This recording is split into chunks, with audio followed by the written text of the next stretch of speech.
Old World Plaster.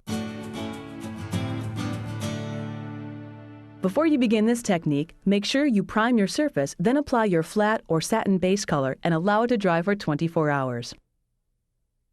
We're showing this technique over a smooth surface. The same technique can be used over lightly textured walls. However, results will vary. To get started, begin applying the tinted Old World Plaster at the top corner.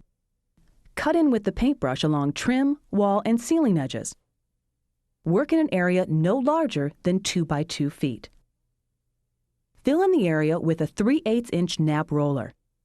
Work in irregularly shaped sections to reduce the chance of lap marks. Next, we'll be using a blue steel spatula. Before you begin, lightly sand the rounded corners with fine sandpaper to avoid scraping your surface.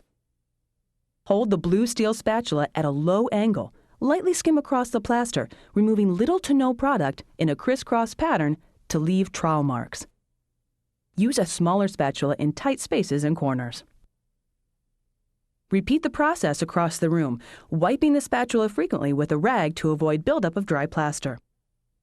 Let the first coat of plaster dry about 4 hours. You may notice it dries considerably lighter than the desired end result. This is normal.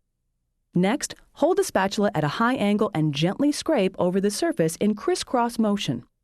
This dry burnish creates a soft sheen and knocks off any ridges. Now you're going to wet burnish in 2 by 2 foot sections.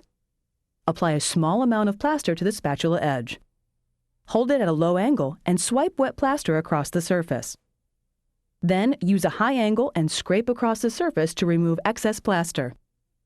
Wipe the spatula frequently, then allow at least 4 hours to dry. Finally, our last pass is another dry burnishing. Use moderate pressure and the same crisscross motion to increase the final sheen of the finish. For additional basic project information, refer to our Getting Started module.